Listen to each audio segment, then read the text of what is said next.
5 règles d'or pour rendre amoureux mon copain qui ne m'aime plus.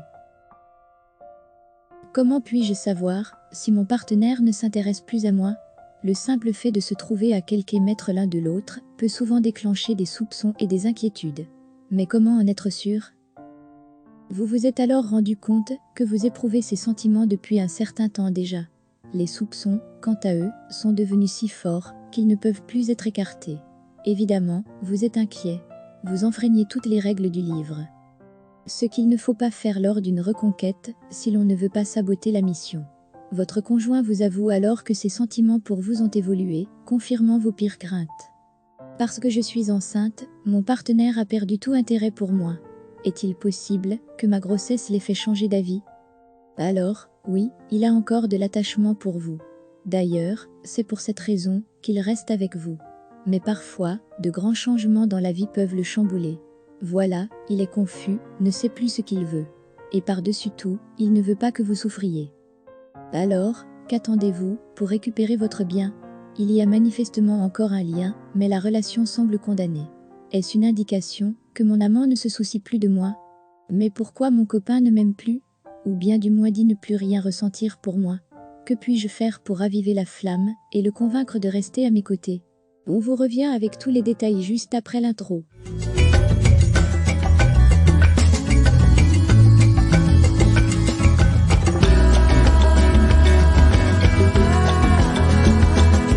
Règle numéro 1, n'en fais pas trop. Mon copain ne m'aime plus, alors je vais le chouchouter sans cesse. Contrairement à l'idée reçue, rien ne sert de tout faire et de tout donner pour qu'il retrouve ses sentiments pour vous. Ou plutôt, mieux vaut se forcer à ne pas trop en faire, puisque cela risquerait d'avoir l'effet inverse et de le faire partir. Par exemple, souvent, on a tendance à lui rappeler constamment son insécurité en lui posant sans arrêt des questions. Comment tu vas? Mais je t'aime. Pourquoi est-ce que tu ne m'aimes plus? Qu'est-ce que je peux faire pour te garder? C'est une autre, c'est ça? J'ai tellement peur que mon copain ne m'aime plus que je vais tout faire pour le faire rester. Autant vous dire que votre copain, déjà confus par son propre comportement et la décision à prendre, ne trouve pas le soutien qu'il faudrait en votre personne. Exténué par votre présence constante, il se sent sous pression, ce qui l'éloigne d'autant plus. Sur le moment, on se trouve tellement désemparé que tout ce que l'on souhaite est de retrouver le contrôle de la situation pour inverser la tendance. Alors, non, bien au contraire, il faut savoir lui laisser l'espace nécessaire pour respirer et retrouver le contrôle du cours de sa vie et de ses pensées. Qu'est-ce que cela signifie concrètement? Mon homme ne veut plus de moi et je ne sais que faire pour le garder. Mais comment peut-on seulement trop en faire pour conserver sa moitié à ses côtés? Si, en théorie, cela semble totalement faisable, en pratique, ne pas tout donner est plus complexe. Cela signifie avant tout savoir se faire désirer. Même si votre couple n'est pas du tout au beau fixe en ce moment, mais au contraire au bord de la rupture.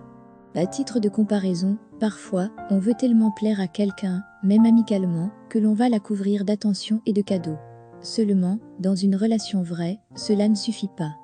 Surtout lorsque l'autre sait parfaitement que ce changement ne sera qu'à court terme. Par conséquent, commencez par lui laisser l'espace nécessaire, sans chercher à satisfaire ses moindres besoins.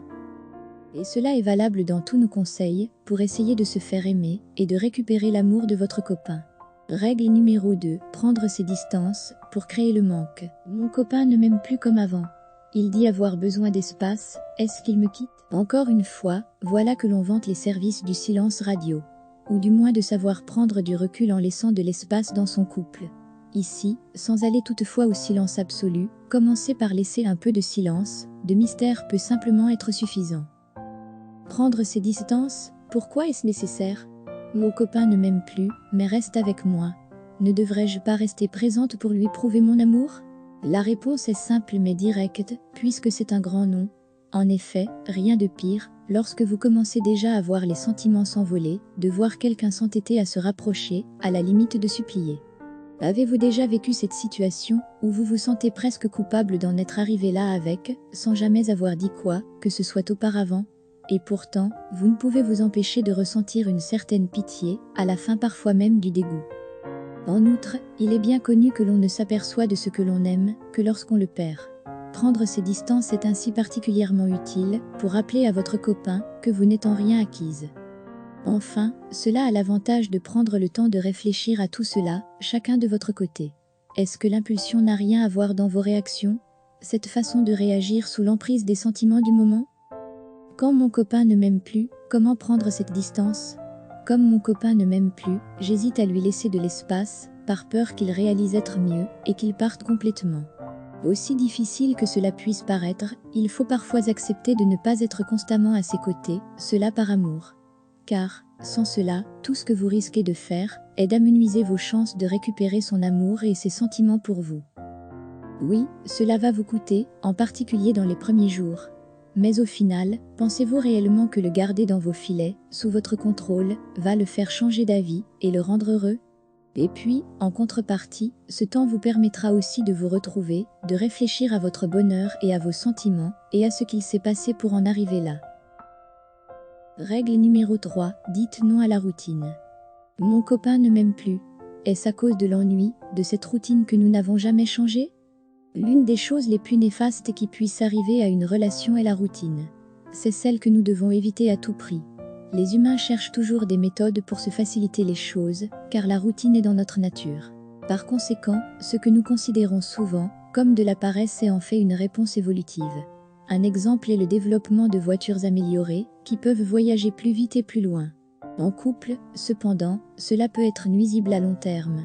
Mais ne désirons-nous pas la stabilité, l'équilibre, la durabilité à long terme et, surtout, le confort? Voici toute l'ambiguïté de l'espèce humaine. En règle générale, les sentiments, en particulier amoureux, évoluent constamment. Et ils ont besoin d'être entretenus pour subsister. Comment sortir de la routine? Tout d'abord, il faut retenir que la routine, aussi dangereuse soit-elle, n'est absolument pas une fatalité pour votre histoire. À condition, bien sûr, d'y remédier à temps, car les sentiments s'effacent avec l'ennui. Certes, les rituels peuvent nous tenir à cœur, au point de les répéter inlassablement en ignorant ce qu'en pense l'autre. Alors, au lieu du traditionnel, mais ennuyeux petit déjeuner du dimanche matin à 6 heures, aussi délicieux soit-il, pourquoi ne pas surprendre votre bien-aimé rapidement, après le réveil en week-end? Cela étant dit, encore faut-il avoir la certitude que cela pourrait lui plaire. D'où l'importance de discuter de ce qui pourrait lui faire plaisir au préalable.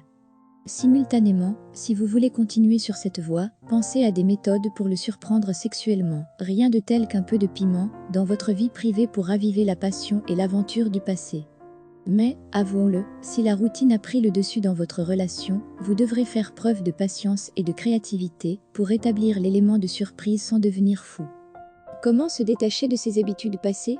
La difficulté est de trouver un équilibre confortable et gratifiant sans tomber dans la routine. Pour ne rien arranger, à cela s'ajoute la difficulté de s'adapter à son partenaire. Car chacun est différent et possède des attentes diverses et variées en termes d'habitudes de couple. Par conséquent, il est indispensable de connaître ses expectatives en communiquant correctement avec sa moitié. D'ailleurs, on ne le dira jamais assez, mais une bonne communication doit être au cœur même du couple. Ainsi, vous parviendrez à connaître les envies et désirs de votre partenaire pour satisfaire ses souhaits dans la limite du possible. Règle numéro 4. Faites-vous une séance de relooking. Les actes de mon amant sont devenus si ambigus que j'ai commencé à croire qu'il ne m'aime plus. Est-ce parce qu'il ne m'aime plus, même physiquement? Évidemment, cela semble être un point mineur. Ce concept, en revanche, est clair mais finalement vital. Commençons par le commencement. Vous avez décidé de changer, de faire les efforts nécessaires pour que votre relation fonctionne. Pourquoi ne pas le montrer à votre petit ami en changeant vos vêtements, votre coiffure ou toute autre apparence? Car s'il vous voyait habillé, maquillé et présenté de la même manière à chaque fois, il aurait des soupçons. Un autre avantage est qu'en prenant des risques vestimentaires, vous risquez votre apparence et la première impression que vous donnez aux gens. Pourtant, vous montrez ainsi que cela vous est au-dessus et que vous avez retrouvé votre confiance en vous. Quoi de plus charmant qu'une personne qui a confiance en elle sans être arrogante et qui prend également soin d'elle? Cette démarche est beaucoup plus fructueuse lorsque des changements de style de vie tels que l'alimentation, l'exercice physique et la décoration intérieure sont inclus. Cela est dû à notre prédisposition à associer les souvenirs aux émotions sensorielles, pour préciser. Nous voyons, entendons et sentons des choses qui sont des exemples de ce que nous voyons, entendons et sentons. Ainsi, Même si vous avez suivi toutes nos recommandations et que vous êtes retourné auprès de votre amoureux après un certain temps, sa réaction pourrait ne pas être celle que vous attendiez. Car en vous voyant ainsi, il n'aura d'autre crainte que de retomber dans le piège de sa vie d'avant. Règle numéro 5. Devenir taquin pour créer de la complicité. Nous n'avons pas ri depuis longtemps, l'ennui nous a pratiquement étouffés et mon partenaire a décidé qu'il ne m'aimait plus. Enfin, nous entrons dans le vif du sujet de la proximité de deux espèces. La personne qui les aide à se sentir à leur place. On constate régulièrement que cette complicité s'estompe avec le temps, comme si l'on ne pouvait plus compter sur elle du fait de la connexion qui s'est développée. En revanche, cette complicité est le socle de votre partenariat. Parce que c'est une histoire intemporelle qui incarne l'essence de l'amour. Parce que quand on est amoureux, on se cherche toujours. On se taquine mutuellement, comme une forme de tension sexuelle. Bien que cette tension ne puisse être maintenue indéfiniment, il est sain d'être affectueux de temps en temps. Montrez ensuite comment votre partenaire se moque de vous. Ceci a manifestement été fait de manière furtive. Pour commencer, dites-lui qu'il n'a pas changé depuis le souper qu'il a renversé, dès qu'il l'a sorti du four. Si vous constatez que sa réaction est au pire effrayée, et au mieux amusée, n'ayez pas peur de recommencer. Lorsqu'il semble être habitué et apaisé par le fait que vous agitez de manière adéquate, vous pouvez jouer avec son corps. Faites-lui peur, chatouillez-le, et vous avez rempli votre mission. Merci d'être resté jusqu'à la fin, je vous invite tous à commenter, partager et aimer la vidéo. Nous serons de retour bientôt avec une toute nouvelle vidéo pour vous.